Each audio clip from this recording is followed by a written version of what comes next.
Good evening, ladies and gentlemen. Ladies and gentlemen, ladies and gentlemen. You are now tuned into the cut. Cutting and scratching. Cut. Cut is correct. Each cut is totally arranged. Why chillin' the cut.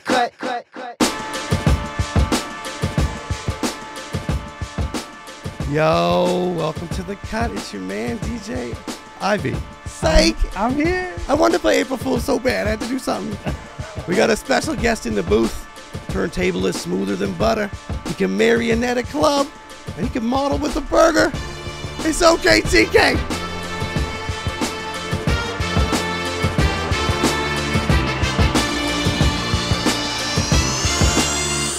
Okay, TK in the building. Hey. I don't know if people saw that, but there was a bit of voguing going on there. Yes. As a man who, I'd jump right in. As a man who stays ahead of the curve on fashions, functions, things like that, I hear voguing's coming back. Am I right? Is it back? I think it is back. Whew. And That's breaking news. If it's gonna come back here, I'm gonna be bringing it back here. Were you a fan of voguing originally? You know what? I I sounded just a little bit like Barack Obama talking about voguing. fair enough. Do you do an Obama?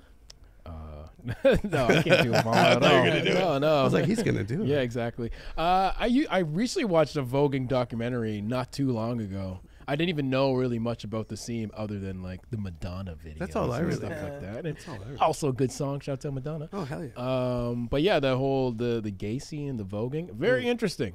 Recommend to watch if it even if it's not your thing. Get cultured. Get into the vogue Yeah. of it. All right. I want to jump into something I call first cuts. Of course. I know who I'm talking to. Okay. First, who was your very first favorite DJ that you like, and, wanted, that you were interested in? You were like, that's the man. That's the or man. woman. Honestly, I think it would have to be the old Funkmaster Flex. Yeah. When he was just known for like a DJ. I know he's a radio personality, but Back in the day. I just known him for his mixes and stuff. 60 Minutes of Funk, Volume 1, 2, 3, 4. Mm-hmm. Yeah. Was this before or after the lugs? Just before the lug, just before the lug revolution. I believe he still supports lugs too. Oh, he had the hard sponsorship. Oh my goodness. I gotta lie, I had a pair of lugs, not because of Funkmaster Flex, but times were tough. Hey man, it's an iconic piece of fashion. Yeah, it still is. Did you see the guy? Did you see the viral video where they caught the guys with the Shaquille shoes on? Oh no! Like recently? No, No. Amazing. Okay, I gotta was check it so out. Good. It was so Okay. good. Size I 22. got another first for you. First music you bought with your own money. Notorious B.I.G. Ready to Die, and Big Papa single. Damn. Yeah. On tape? Where'd you buy them? Where did I buy them? That's a good question. I can't remember. Where do you hail from originally, sir? I'm from here, but I've moved around every He's now and moved then. around. Right from the studio. There's a theme that I want to set up. Yeah. This is just for you. There's a That's theme I want to set up with TK. okay. Which is that? He's an enigma. We'll touch back. Can't wait for the callback. Well, okay, here's the first one. Not the first I wanted to get one. What's the first thing you do in the morning? Keep it real now. People like reality. Well, technically, wake up. After that, he's the kind of guy that tells you a story about a vacation. He's like, first we took a Yeah. taxi to the airport. Like the thoughts are my first action. Of, Yeah, of what's your what first I action? do. Usually get up out of bed and as of recently, probably go to the gym. All right. Yeah. All right. Been We'll touch back on the gym. You getting swole? No. Oh man, How, look at how that. professional, Ivy. Yeah. Unbelievable. It Man, was a distraction from the gym. Everybody's looking for one of those. professional up in here, man. What was the first night at a club that was yours? My night. First time that happened that you had, Oh, boy. sort of your branded. It was you. You know what? It might have been after the recent departure of Ivy at the attic. Yeah, that probably. that might have been it. When was They this? fired me. Circa. Whoa. After the clothing debacle. Yes.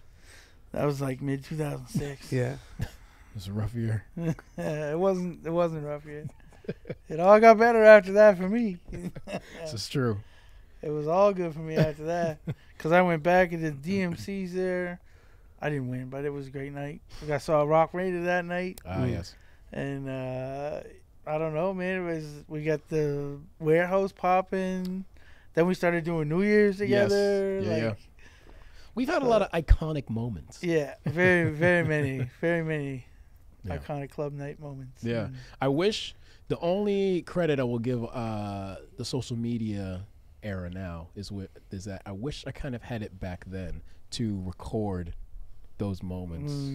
But in another sense, it's kind of cool to have those moments in your head and then kind of to speak about them and kind of make your own picture. You know, you can draw it as you will and really I'm not change the story, but it's, you know, you can make your own story, make it a little bit better. But also I do like now that we're in a time where we're just I mean, right now we're recording ourselves, right. And this will kind of be in a couple years, 20, 30 years, we'll have the chance to look back and show, you know, our family, our friends, like, remember this show? Remember when we used to do this? So I kind of, in some sense, I wish we had the technology now when I was coming through. And I wish they had it, especially like even music-wise, where like, how did this person create this in the studio?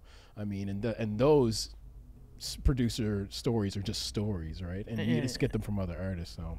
We was just getting into technology changing at that point. Right. With Serato. You know, Final Scratch was just coming around. Right. Like, it wasn't even like cameras and phones then, man. Like, yeah. You know what I mean? It was still like you still had to take your camera to the club. Yeah. And that was just brand new. And I got videos and stuff from like 2007, 2008. You can hardly even play on your videos now because they look so grainy and shitty and choppy. So, like, the cameras that we had back then were shit compared to what we got now. It's amazing how we get used to that too. Like at the time, you know, the high end of the time was still that high end of the time. We're like, oh, that's amazing. Yeah, it's like, oh my god, wait, 3.2 megapixels? This would be movies to us like back then. God, like, yeah. What do you think what made that time have that? What made it special? That time, that attic sort of period that you guys are so fondly like. You both light up. As soon as you start talking about it. What do you think made it special, other than the fact there was social media? Because you didn't need it. Yeah. You didn't need it to have it, because everybody just came the fuck out. It was it was just the go-to. Because I feel like that's the other side of that social media, like the razor of it is like, on one hand, we have all the documentation and all this, like, literally, like, diary about it. Like, had a great time at, and you see people telling you that. Yeah. But on the other side, it also has really hurt a lot of scenes in the way of, like, splintering them in terms of actually physically meeting. Yeah. Maybe online it's that's what I was saying before, where it's just kind of like you have those moments where you can hype a person up and really tell your story of how a night was or a moment was, and then be like, oh my god, it sounds amazing. But now you're just kind of, you're used to the scroll, the microwave generation. Yeah. So, and then they get to see how it is, and like, it doesn't look that good. But then back then, it was just, it's an awesome place to go. The music was great. Such a good vibe, because everybody that was out, you knew half the people in the club. Yeah. On a personal basis. Yeah. You know what I mean? Because you saw them so often. Exactly. And, you know, it was just literally like, touching hands with everybody. Yeah, like you'd be out in the club. Nobody was afraid to dance. Everybody got down. Like, there's a lot less pretentiousness, which I find interesting. Like pre so the internet. Much fun. There's a lot of pretentiousness, don't get me wrong. Yeah. But there's like a lot less worry about looking not perfect. Yeah. Which is weird for a culture that is so wrapped up in like the instantaneous recording. You know what I mean? We see all these live videos, live streams, like that are all broken, and even their footage is often a little jumpy and weird, and people are like okay with that. But then when you go to do it, most people get all clammed up, like it's gotta be perfect. Right. I can't show anything but that selected image of my life. Mm-hmm. It's weird. I think it stops a lot of people from literally dancing. What if somebody's filming this and I look crazy because I'm having a good time or whatever? Just I suck at dancing. But I'm beautiful. I'm a beautiful woman. I'm a beautiful man. Let me pose up in all my pictures. But I can't move. Like we played nights together where like it doesn't matter what we were playing, people wouldn't dance. Yeah. Because everybody's either just like not drunk yet, or they don't want to look exactly like you said, like they don't want to. And I've stopped that a couple years ago. Yeah. I personally, like I was kind of pretty robotic, I'd say, and just kind of like, you know, but then over the years, I just kind of opened up and show like people are on the dance floor looking at me, like you know, singing the lyrics of songs, dancing. I mean, nothing too over the top. I mean, depending on the night. But again, it just kind of it's more welcoming when you see the DJ having fun, and then you don't have like certain areas of the club. I mean, countless clubs where there's certain areas of people just standing around. I'm like, bro, that's not fun. Yeah. Why do I want to come out? What's the biggest change in like the way you are as a DJ from when you started to now, in that element of it, of the sort of maybe not the music of it, but like the presentation of that. So the difference between listening to the same thing through headphones but not seeing you. I'd say like for me, it would have to be when I first started DJing or practicing. It was all like tricks and scratching, and then I got away from that fairly quickly. And now I find that it's good to incorporate. I find it's a fine balance now that I would like to present in like a show. It's like, oh, you can do that. To me, it would depend on what it was about, like what you would bring. You know, like something I think when I was thinking about you, I was thinking like turntablist, like the skills, like can cut and go crazy like this, but also club DJ, like both. And can bridge a gap that goes over both of those, but can lean hard either way if need be. Like, could do a whole set, full turntablism, I just like have a happy marriage just cutting between the both, because I just know a lot of. I find that interesting, and I find that you're a really pure DJ in a way too. Like your associations with a lot of MCs and groups like that. That's not as like there's something about you that is sort of this. I don't know, like it's a DJ in isolation in some ways. You work with people, but I love that. I think you represent like two really strong pillars of DJ hood. It's like the turntablism, the ability to rock a club. Yeah. You know, it's interesting. Funk's Flex came up so quickly because he was definitely a club rocker. Yeah. I mean, I remember that time when I was at my friend's place and I was just like, I knew the songs that he was playing, but then there was these moments I was just like, the hell is he doing to the songs? You know, he's like just like an order, just an order. No, just like you know, you hear a certain part of the song, and then all of a sudden a bunch of scratch. Like again, at the time, I was just like, okay, what is going on? I had the same moment with Joe Runt. Right. I had the same moment. Yeah. You know what I mean? It's just like I love these songs. I remember them from when I was like 10, but like I never heard that version before. Yeah. But it was him juggling, cutting, right. You know, so it's the same moment. Yeah, and it was just like, I need to figure out what he is doing. And then thus began the journey of DJing. How much has... Struggling. What do you think the biggest... There's been a lot of technological change. Like, how long have you been DJing, would you say? From that beginning era, like where you're starting to really think about, I'm DJing. Now it's close to 20 years. Okay. Ooh. So there's been a lot of technological change in that time, and faster and faster and faster. Like especially now, I think now it's very the last 10 years for sure. The last 10 years have definitely sped up for technological change. What's the biggest difference for you in terms of like how that's affected what you do? For me or for the culture? Both. For me, I mean, it's great because everything's now more accessible. There's more. Like a Serato type thing? Like this is for a Serato type thing, and also just how accessible music is now as opposed to, I mean, back in the day, I used to be part of physical record pools. Yeah, you'd have to wait monthly or every 2 weeks for records to come. And now, I mean, it's just literally at the touch of your finger of what song you want. And, I mean, it's kind of a gift and a curse. It's just... I mean, for me, it opens up my taste for music and knowledge for music, as opposed to, because when I first started out, of course, I gravitated towards like hip hop, R&B. I mean, I grew up listening to the Beatles because, I mean, and like Bob Marley, just because that was my household. Like my grandmother's from England and my grandfather's from Barbados, so it's just a mash of cultures. So that was my introduction to music, I'd say, through them. But yeah, as for technology, it's just everything's more accessible, and I think it should help broaden your sets and your musical presentation whenever you release a project. What do you think about the recent thing with DJ Jazzy Jeff and the scratch button, or like the scratch effect that he's worked out with Serato? That it's interesting. Do you know what I'm talking about? Yeah. Oh yeah, I saw that. Do you know what I'm talking about, Ivy? Yeah. It's interesting. Basically, it'll blend and cut for you. It gives you It doesn't blend. it gives you a couple presets of certain scratches that he's obviously done with Rain or Serato, and they've programmed them into the cue points.